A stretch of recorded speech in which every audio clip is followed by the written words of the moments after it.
of inclusivity and accessibility in leveraging the technology for a robust justice delivery system. So we have a panel of Honorable Mr. Justice Rajesh Bindal, Justice A. Muhammad Mushtaq, Judge High Court of Kerala. Lordships, please. Thank you.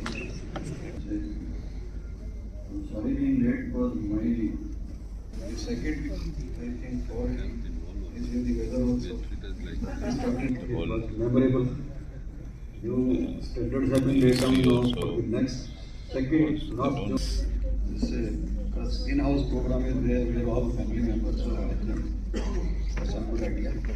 State board for the last now about 2 decades, we can say, officially 2007, I think it was 2005, yes, about 2 decades. But prior to that also in some high courts the IT was being used. So I request my brother, I think, you can start. Okay. So I'll just share some of my thoughts on this, and then in the court who are working, because they are also relevant. They are integral part of it. Because if you train the typists also who are working in court, and we move on to e-filing, they will provide, as we see in this session, we are trying to discuss about that. There can be 2 issues. Now, why we are not able to march forward with the kind of support being given by the government. But here the government is willing to provide for, but we are not in a position to utilize it. Therefore, what is the challenge for us? And people think in a different way. They said we need a digital ecosystem. For what? For what? May I now request Sri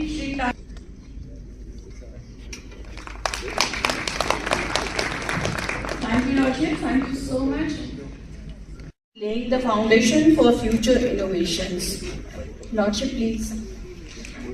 Good morning. We just continue for the very extensively and also explaining very much time just to say a few things which what I will say, what others have said in my own language. As we know that there are challenges. Some of these are caused by factors and reasons which are very much within our control and which we can do something about it. Enormous very good, wonderful judges who are doing the various levels. And if you see the district level, if you see the high court, this provision under commercial. What are various jurisdictions in which we are required to undertake? Just give an example of how it can. Into this, in this session, you will find that there are 3 sub-themes, and of the 3 sub-themes, the first sub-theme talks about use of AI in judicial decision making. Share a few thoughts with you.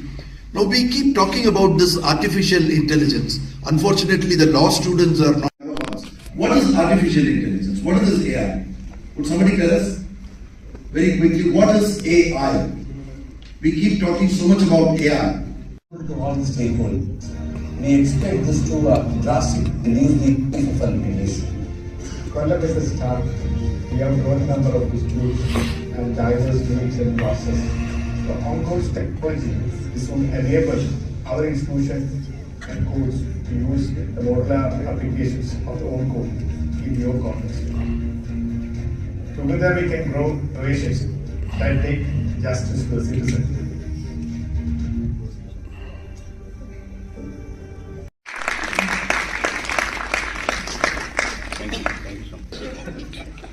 Now I request Mr. Amarinder Singh Revan, District and Session Judge Punjab.